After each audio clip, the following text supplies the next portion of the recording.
at surface level, it would seem like a conspiracy theory. But then you just go to the World Economic Forum's website, and they've got the game plan pretty much just laid out there in plain English. So I don't know how it can be a conspiracy theory when they're just saying this is what we'd like to do, and this is how we envision the world, and this is how we'd like to achieve those objectives. Hey, what's going on, guys? We have our very good friend, Mr. George Gammon here. I'm a big fan myself personally. George, thanks for joining us. Well, thank you for inviting me. I appreciate it, and I look forward to speaking with you. Right on. So one of the most popular topics that we talked about in our channel is this concept called the Great Reset. Now, I learned about it through our producer, Nick. Nick found out about it through you in your show with Robert Kiyosaki. So for those here, maybe who don't know as much about the Great Reset, maybe this is their first or second video on it. Can you explain to us briefly, what exactly is it? Is it a conspiracy theory? Is it something that's actually happening? What's going on, George? Well, if you hear it at surface level, it would seem like a conspiracy theory. But then you just go to the World Economic Forum's website, and they've got the game plan pretty much just laid out there in plain English. So I don't know how it can be a conspiracy theory when they're just saying this is what we'd like to do, and this is how we envision the world, and this is how we'd like to achieve those objectives. But they say it in very vague terms, but it's all right there. So it's nothing. And the Great Reset Agenda, it sounds like a conspiracy theory, doesn't it? But that's actually their verbiage. That's their term. We didn't make that up. So you've got this group called the World Economic Forum. It's something that was started, I believe, in 1970 or 71 by a guy named Klaus Schwab. And it's when you hear about all these global elites and CEOs going to Davos, that's what they're doing. That's put on by the World Economic Forum. And they're loosely connected with the IMF. And they kind of control, or not really control, but they have a lot of influence over CEOs, over politicians, over heads of state. And they just have this objective where they see the world through the lens of central planning. And this is nothing new. We've seen it throughout history.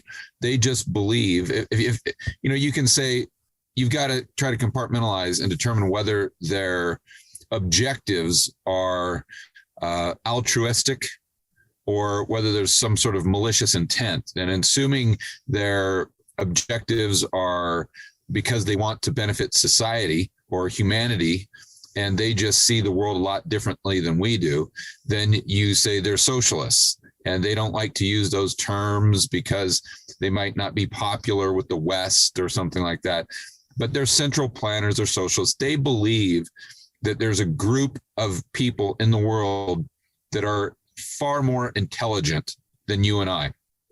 And ordinary people aren't smart enough to make their own decisions. So we need to delegate this decision-making process for not only in your personal life, but also from the standpoint of the economy to these people in their ivory tower that just understand the world far better than you or I ever could.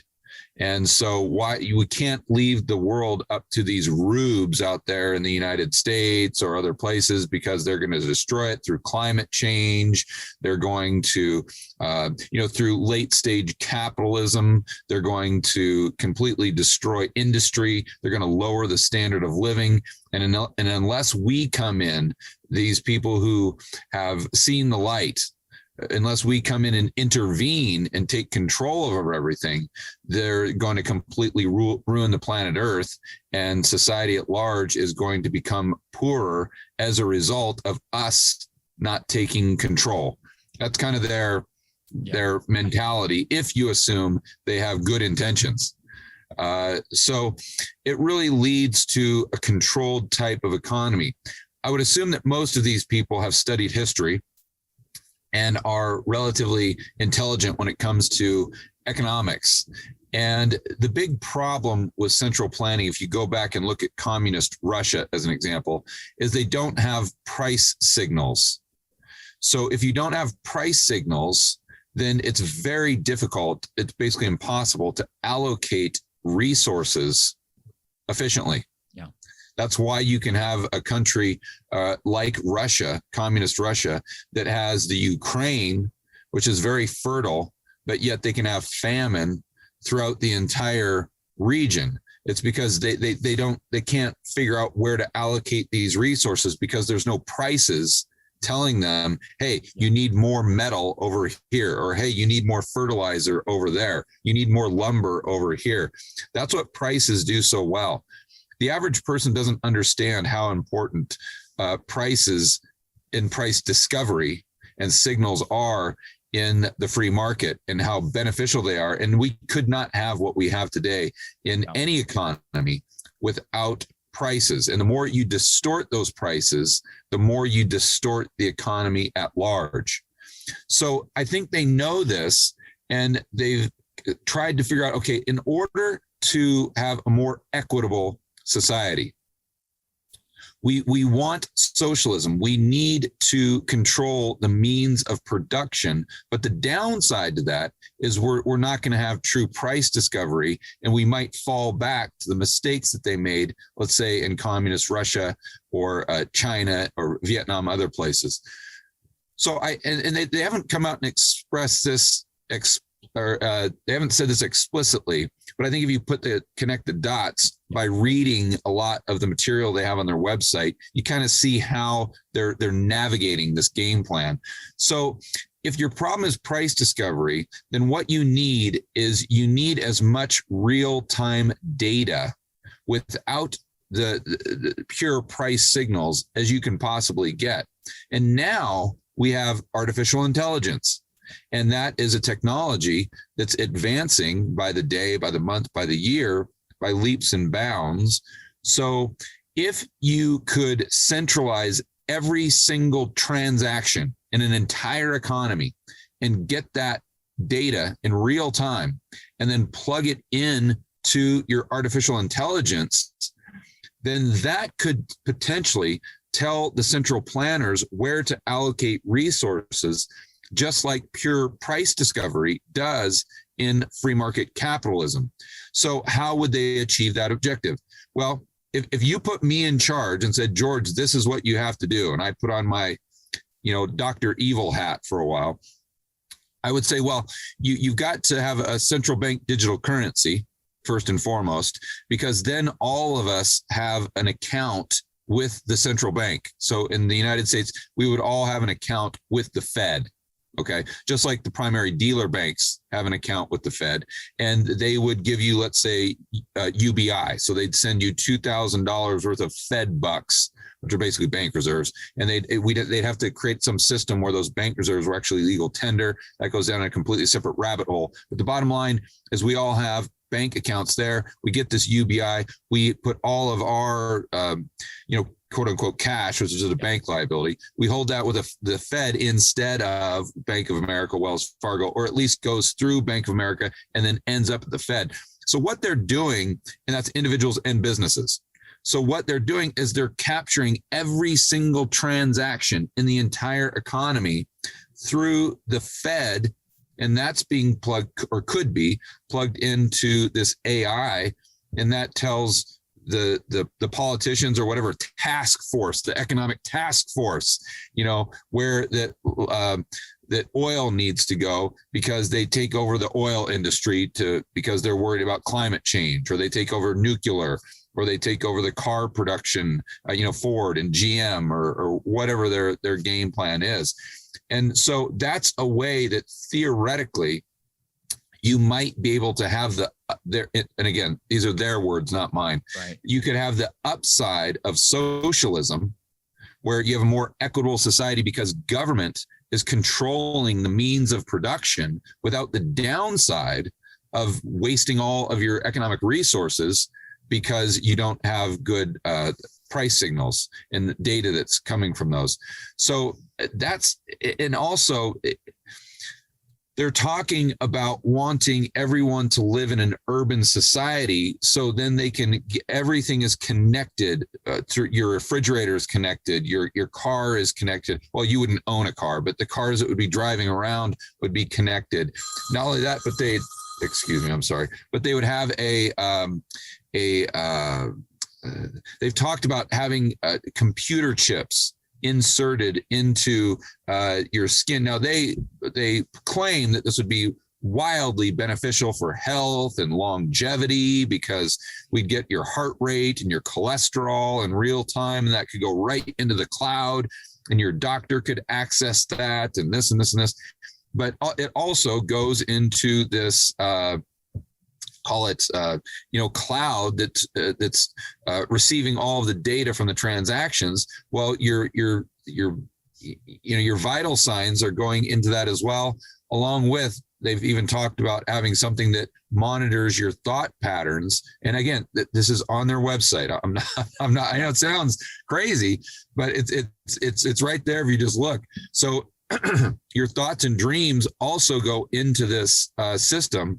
And again, that's just more data that they could crunch, that in assuming they have good intentions, that they could use for the benefit of society. So we wouldn't have to depend on all these idiots out there in the real economy making decisions for themselves as to whether or not they want to wear a mask or not wear a mask, whether or not they want to buy a diesel truck or not, or whether or not they want to start a business. We can't afford anymore to leave it up to these rubes, because they're going to destroy everything, and that we're never going to be able to have true equality. We're never going to be able to eradicate poverty. We're never going to be able to do all these things that they may want to do if it's not centrally planned. Yeah. I've been reading The Road to Serfdom just over and over and over and over and over again lately, especially because what's been going on. And you see that that was originally written by Hayek because he knew that coming out of World War II, the major countries in the world would be inclined to accept more central planning and more socialism. And he was using that term kind of interchangeably. The one textbook definition of socialism, where the government controls the means of production, but then also where you have an increasingly large welfare state, which I would consider kind of welfareism to distinguish between the two. But he says both of them kind of put you on the path to, or the road to serfdom. It's just a matter of how quickly you get there, right? But his book was to combat what he thought would be a narrative, which turned out to be true, of a higher degree of acceptance with central planning. Because the idea was, well, listen, my goodness gracious, we just went to war and beat the Germans and beat the Japanese and did all these things by the government taking control over the military. And that was central planning. And my goodness, look at how well that worked.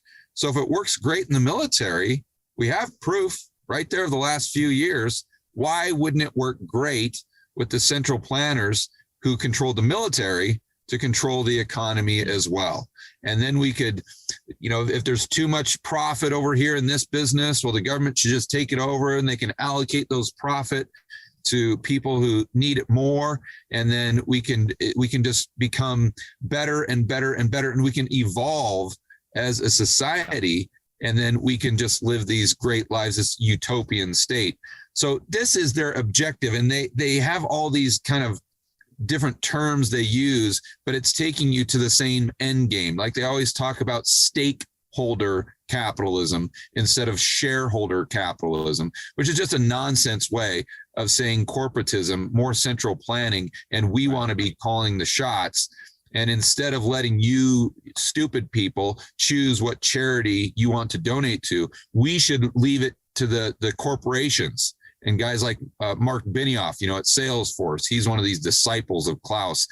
And so we should leave it up to the CEOs to determine where they're distributing profits from a charitable standpoint, instead of distributing those profits to the shareholders and then let them decide how they want to allocate that money, whether they want to invest or whether they want to donate to some charity. We need to do it and it goes back to Atlas Shrugged, even the terminology they use. We need to do it for the greater good. It's always the greater good.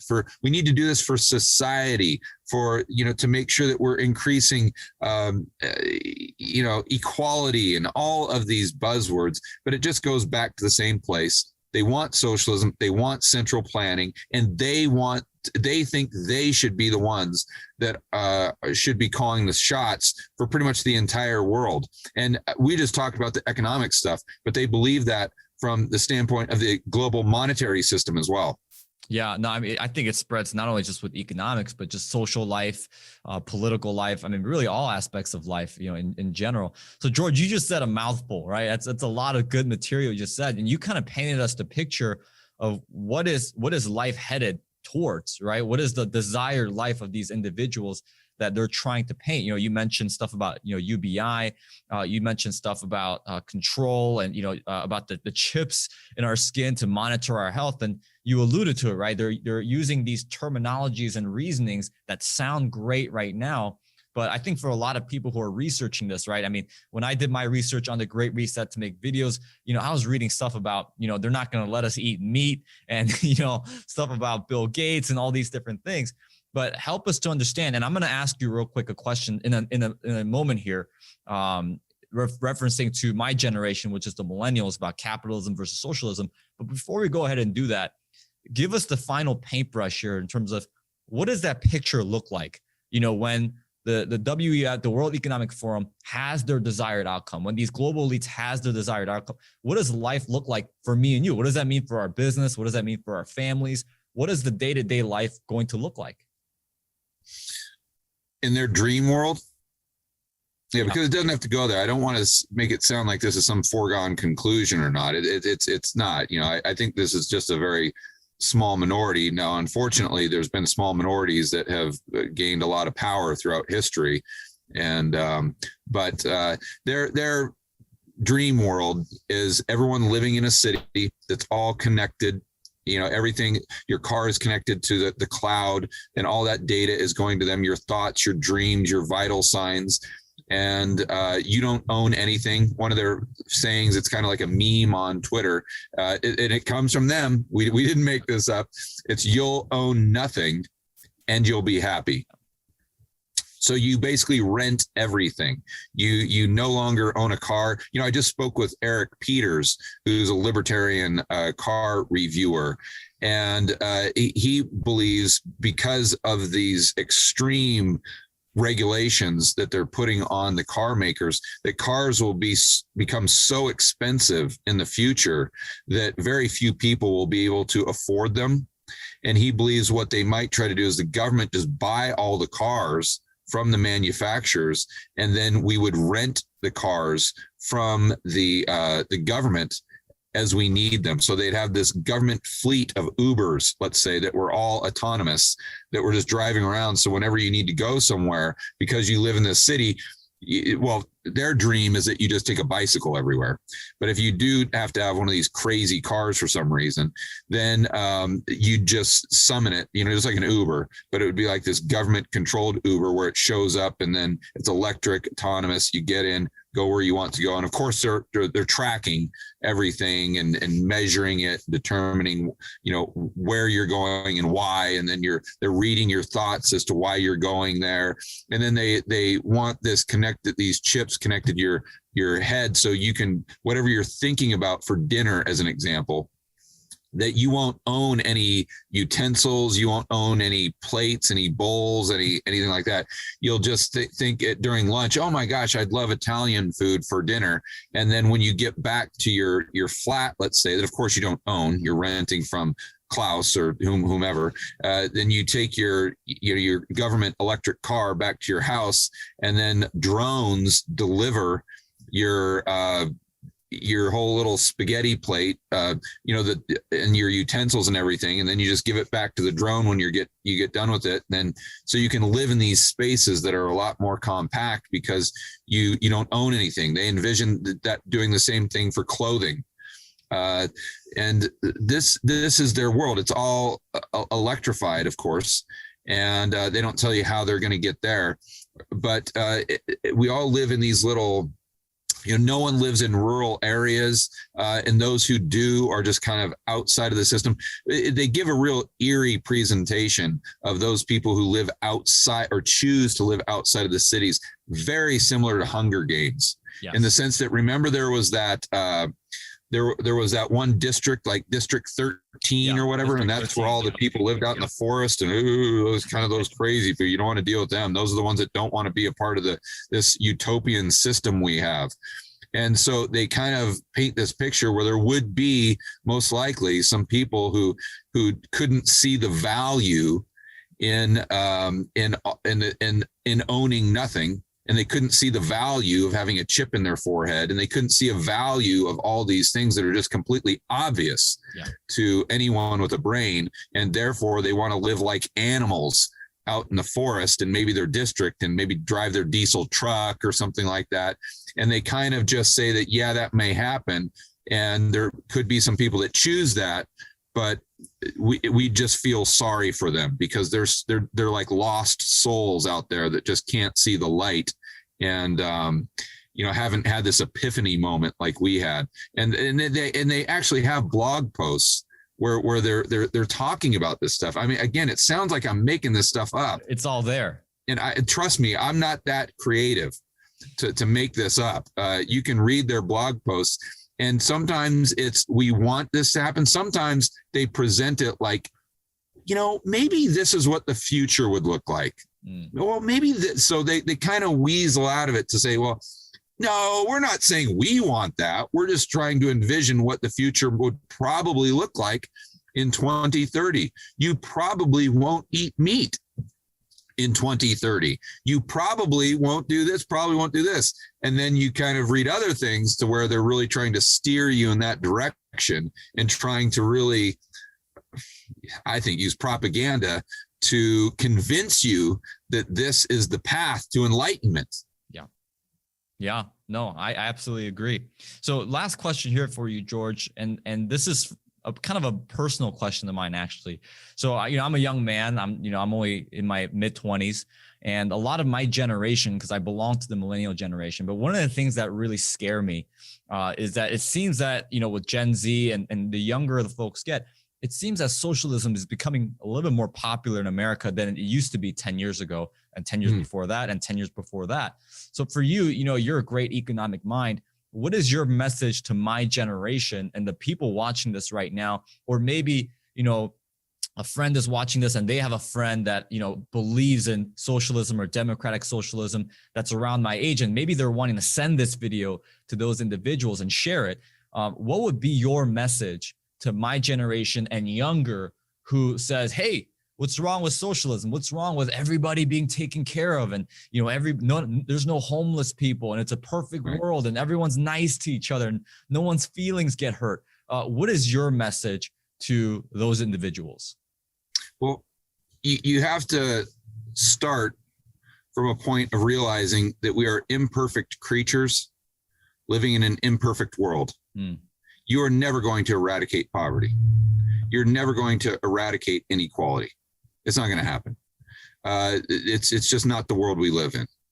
Now, maybe once we move on to the next world, we're in heaven or whatever you believe in, maybe that's possible, but it's not possible on this planet. Now, we can improve things. So then the question becomes, if you look through history, what has improved these things to the greatest degree? And what's always improved them is free market capitalism. So then they would point at Sweden, and then or Denmark or something like that. They'd say, well, they have very high taxes there, and look at how well they do. So they're really not talking about socialism, because they're not talking about the means of production owned by the government, maybe healthcare, but they're talking more so about welfareism, right?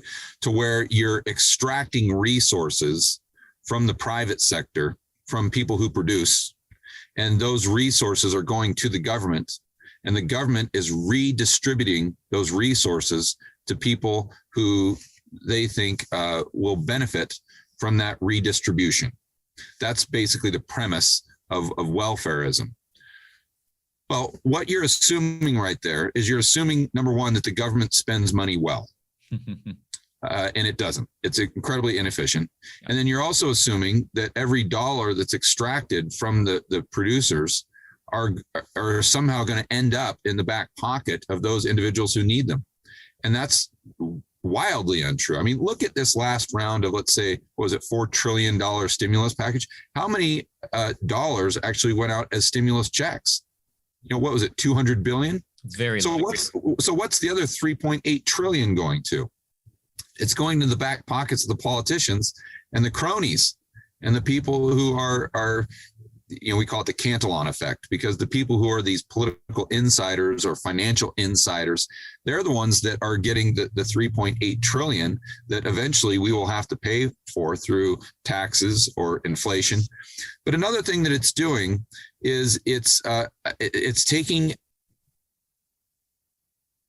capacity for future productivity away from the private sector. So let's just use me as an example here, or you, an entrepreneur. I'm sure you've got some employees, you've got a producer there that you were talking to. When I retired, I had a certain degree of savings, okay? And that allowed me to front load and start the YouTube channel I did, which when I started my YouTube channel, my payroll right from the beginning, when I had 0 views, 0 subscribers, my payroll right from the get-go was about $5,000 a month, because I still had to pay the editors and do all these things. But I knew that I would be able to build a moat where very few people would be able to compete with me, because to get editors to do the stuff that they do on my whiteboard video would cost like 20 or 30 grand a month. And very few people have that type of capital to invest up front just to start a YouTube channel just for fun. So my point is, from that little YouTube channel and even what I've done prior to that, now we have probably 25 employees that work on not only my real estate projects in Medellin, but work on the YouTube channel, work on this live event, work on the podcast, work on all these things that I'm doing. So and keep in mind, I'm doing this in retirement. I retired in 2012. This is fun stuff for me, right? So let's just say we've got 30 employees there that are working as a result of that capital that I was able to put to work. Okay. Well, if that would have been taxed away from me, I would not have had that capital to now create what I've created that's allowed me to employ all these people, produce all this content, and do that video about the Great Reset in the first place, that allows you to create content, that allows you to educate your viewers. So you see all of these, it's the invisible hand, right, of Adam Smith. And that would not have been possible if that money would have been taxed away from me, taken by the government, and then given to the individuals who quote unquote need it at maybe 5 cents on the dollar, right? There's so much waste that goes into that. Also, when government spends money, because it does so efficiently, it distorts the economy and it creates malinvestment and a misallocation of resources. An example would be what we saw in 2020 and what we're seeing today, where they're paying people to stay home, to where now employers that want to produce goods and services have to compete with the government for employees. Yeah. That's a perfect example of distortions. Okay. So what happens is you have to look at government spending, the majority of it. And you can say, well, George, all government spending isn't bad. Granted, there's some exceptions to the rule. But as a whole, it's very similar to an individual taking heroin, because it distorts the economy, just like heroin distorts the health and the mind of the individual that's taking the heroin, right? So what happens is the more government spending you have, it's just like that individual taking more and more heroin. That's why we talk about a debt jubilee as an example, or the MMT people come out and say, oh, we shouldn't be worried about the debt.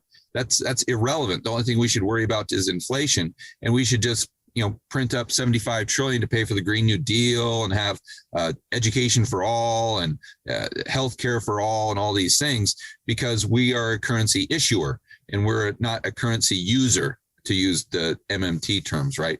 But what they're leaving out of the equation is that that's going to distort the economy, because it's going through government, and that's more heroin going to the heroin addict. And it's not about the amount of debt. It's about the amount of heroin, monetary heroin, that's going to that addict, that's taking them closer and closer and closer to their inevitable death from an overdose of that monetary heroin, just like you have an overdose of government spending. Japan would be a great example of that. 250% of debt to GDP, sure, they exist, but look at what it did to the economy. It hollowed it out. You have these zombie corporations, and it's nowhere near as efficient. And think of all the economic growth that has been lost by the government racking up all the debt and the spending that it took them to get to 250% debt to GDP in the first place. So then you've got to sit that person down. And so once they understand that the government spending itself distorts the economy, and it takes resources away from guys like you, it takes resources away from producers, people who are real go-getters and very ambitious. And then it allocates them in a way where only 5 cents on the dollar gets out, and the other 95 cents goes to cronies and Klaus and the IMF or the Clintons or the Bushes or Jamie Dimon or whomever. Then you've got to realize what wealth actually is. Okay, and this is the big hurdle for everyone. And if they could just get over this hurdle, everything would make so much more sense to them. So wealth is not measured by the amount of currency units that are in your bank account.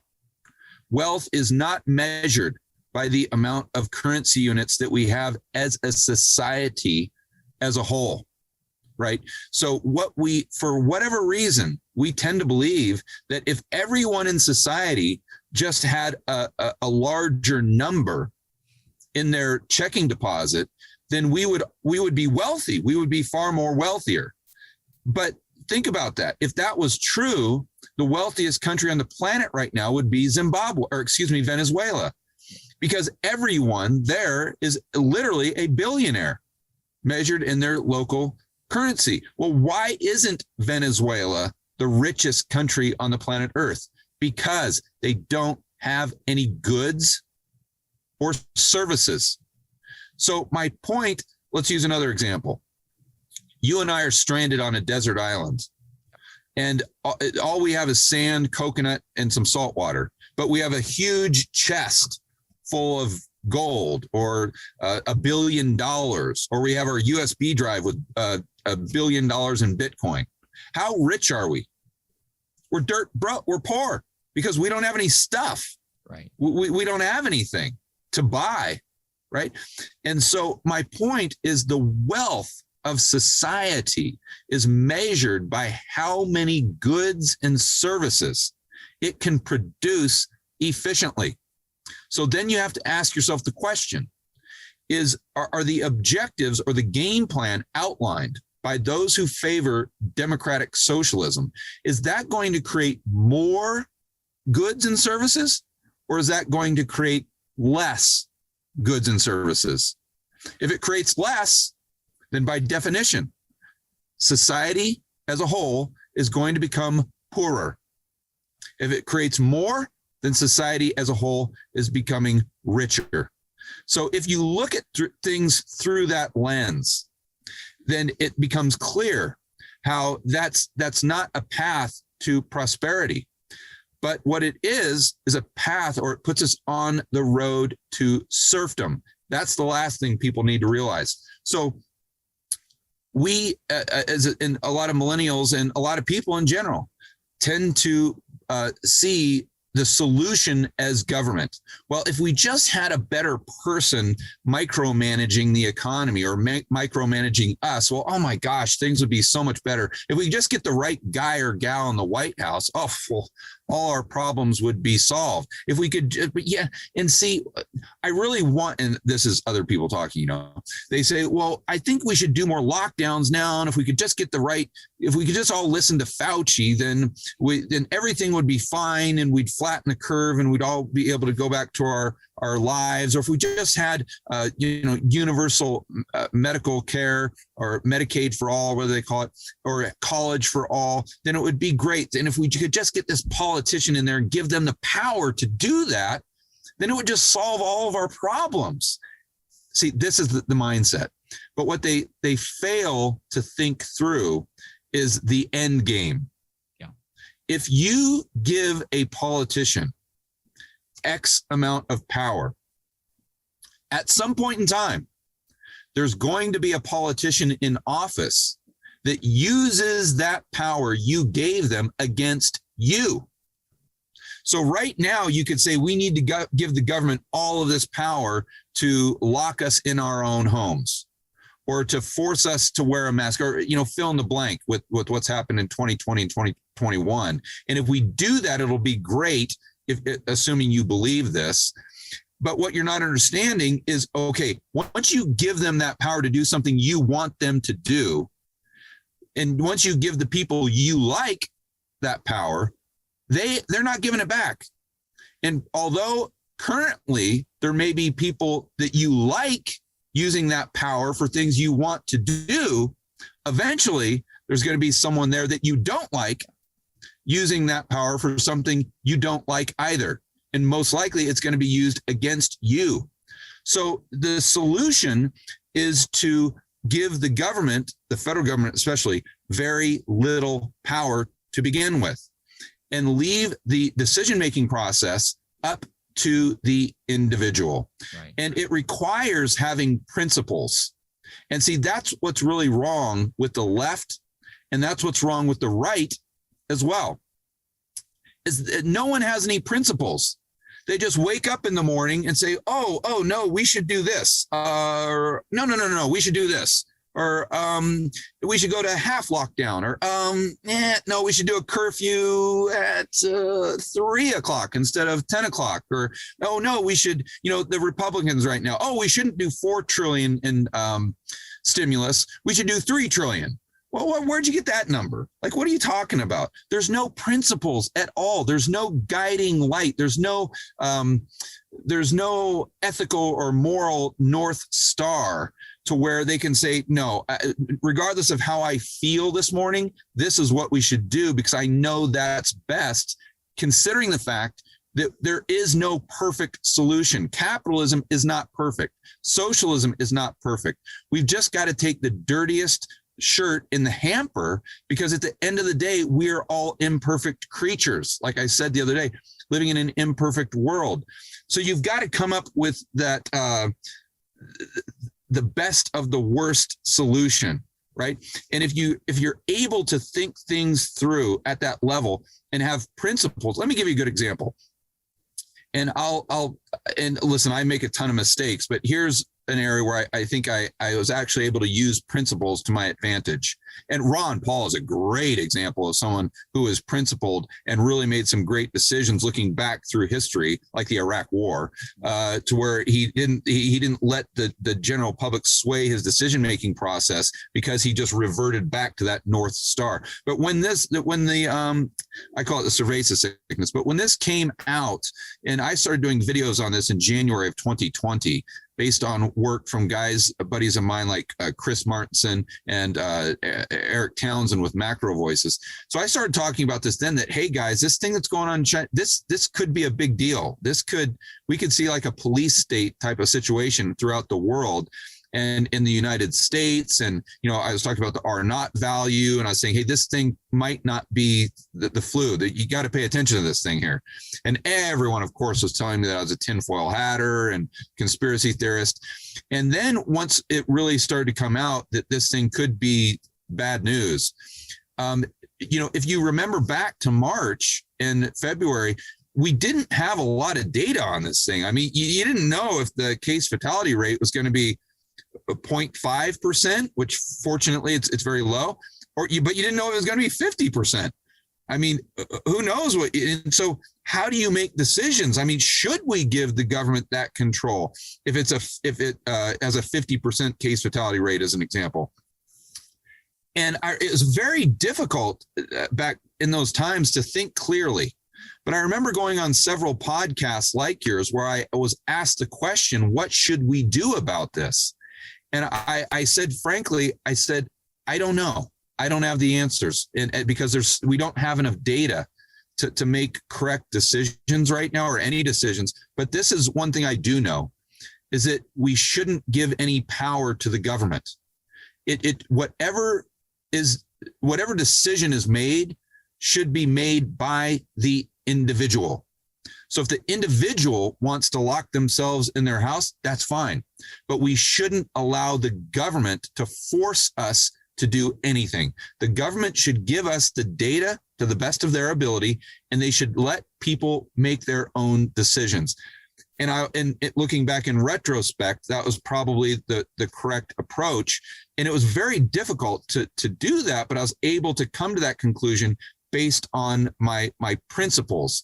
So if you're able to understand what wealth is, if you're able to understand the downside with giving government more and more power, if you understand the Cantillon effect, if you understand how the government distorts the economy, and if you understand how we need to be principled, then when you juxtapose free market capitalism to this new version of, and it's not new, listen, there's nothing really new. This has been tried over and over and over again. And then you see how free market capitalism is superior, not just for the rich, but for the poor and middle class as well. Yeah. Yeah. And, it's funny, you study the Great Reset and what's happening. And it seems that the environment and the climate that they are looking to create, which is kind of like what you said, a society with no principles, a government with no principles. And what an opportunity then, in a divided country, both economically and socially, for the case that, hey, government needs to intervene. Look what's happening right now. There's no unity. There's no, and ironically, this is just my personal opinion, but I just thought it was ironic that the current administration, when they were running, their tagline was, hey, we need to have unity. We need to have, through government intervention, of course. So this is all really interesting stuff, right? Yeah, and the principles go back to the Constitution. Yeah, that's all you need.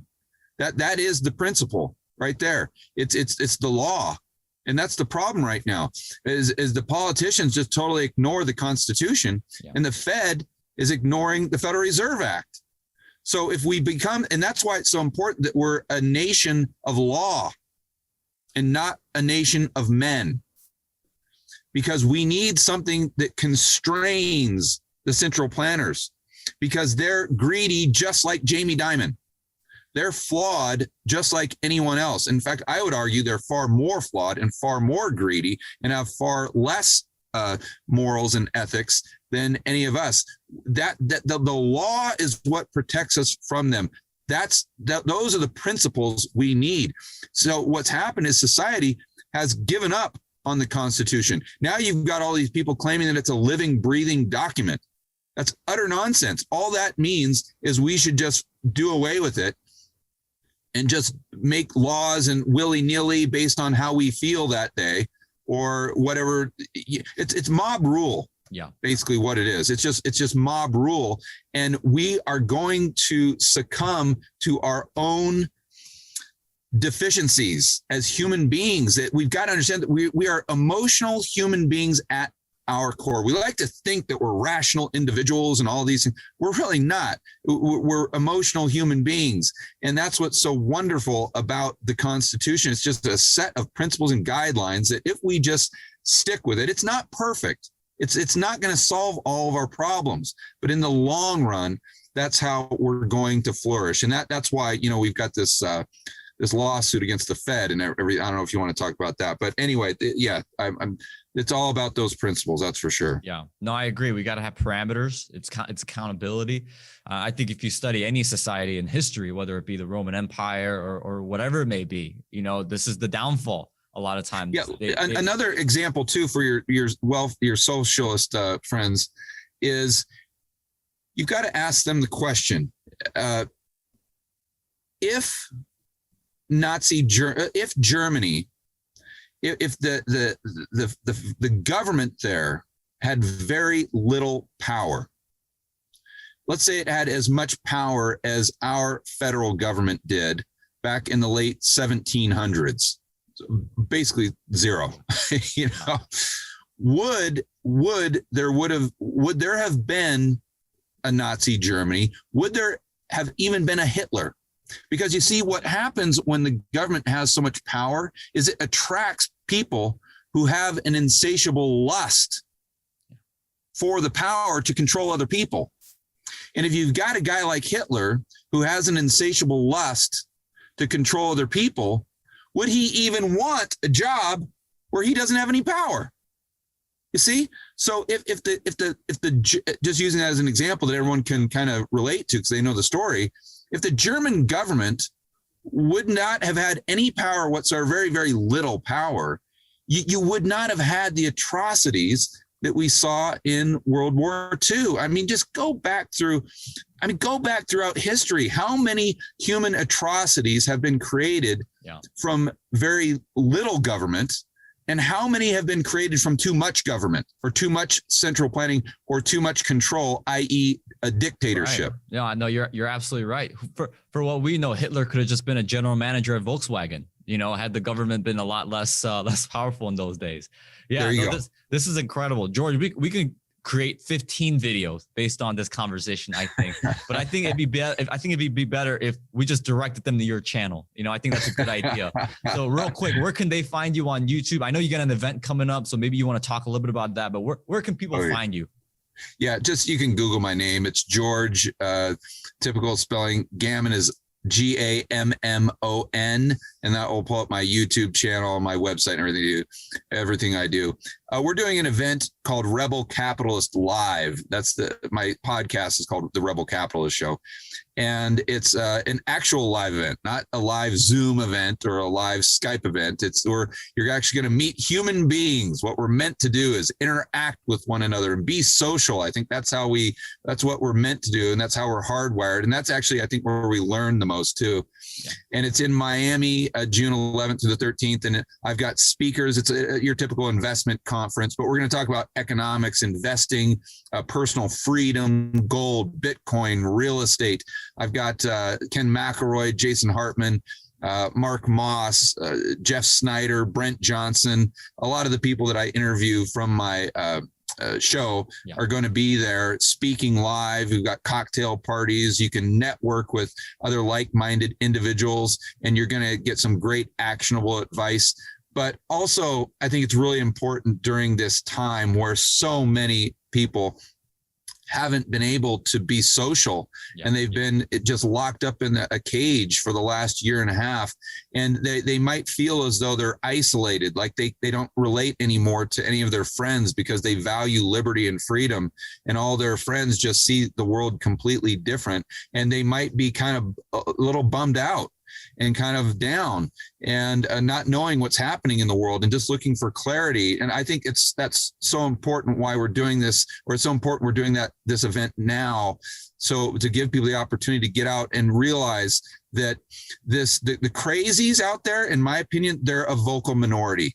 Once you get out in the real world, you see that most people are very freedom oriented, and they don't want anything to do with what's going on, and they just want to live their lives, and they want reduced government, they want small government, they want personal freedom and liberty. And I think that's the most important component of this live event. But the website is rebelcapitalistlive.com. rebelcapitalistlive.com. So what we're going to do is we're going to put both those links, the link to your event and also your channel, in the description. So if you guys didn't catch that, don't worry. Click on the description. You'll be able to find it. George, thank you so much for joining us. Thank you for your wisdom, your insights. We look forward to seeing you soon again. Thank you for having me.